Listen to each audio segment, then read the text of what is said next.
Money to use the dressing rooms. I'm not going to that store. That's happening with some brick and mortar stores now. Stop it. I guess in the UK, is it? Or is it even here, too? They want people to pay money to try stuff on. The same way that a lot of stores are charging if you return stuff. Basically, they don't want to have to... I think they want to chase you out of their actual storefronts because it's cheaper for them to exist online than it is for you to actually go into a store. It is. And have them, staff the store, and then the shrinkage, people stealing things and all the rest of it. Wow. There's no incentive at all to go into a store anymore then. If you have to pay to try stuff on, I mean, part of the fun of shopping is trying stuff on and seeing what looks good, and that's part of the fun of it. Retailers are slugging shoppers with fitting fees to stop them from using their change rooms on try-on garments that they then buy online. Customers at some ski shops are being slugged $50 fitting fee to try on ski boots.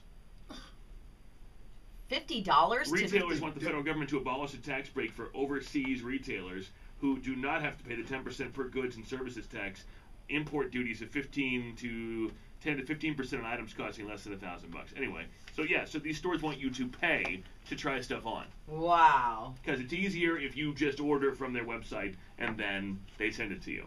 That is the dumbest thing I've ever heard. So that's the first thing that I read that was like, no, I'm not doing that. No, me The either. second thing is that if somebody told me this story, if I'm dating somebody and this woman told me that this is how she gave me an STD, this is going to piss me off.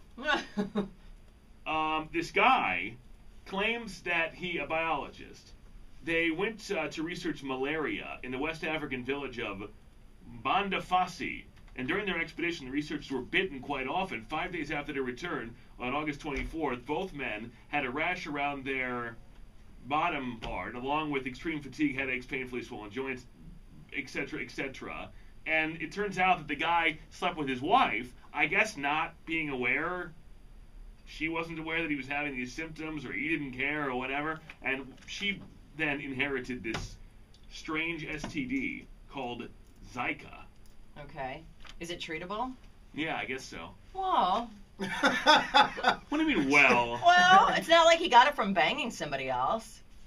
He got it from being in that village. Well, that's the thing, though, is if you get an STD from somebody... I got it from a toilet seat, I swear to God. And they tell you they got it from a mosquito that bit you? Right. You're going to say, hell no. I don't care if you are a biologist. Yeah. I was just borrowing my friend's swimsuit, and that's how I got the STD. That's what happened. It's not known much about this Zika. Up until 2007, there were only 14 known cases. That year, the Yap Island was hit with an explosive outbreak that affected over 70% of the island's inhabitants. In comparison to malaria, where a child dies in Africa every 43 seconds, it's gotten so out of hand that some solutions border on ridiculous, like mosquito zapping lasers. I guess it's treatable. Whatever the case may be, don't try and use that excuse. Right. Like if you're a lawyer, or something, and you come home and give your wife some kind of STD, don't say, oh, I read this story about I got it from a mosquito. Sorry, honey.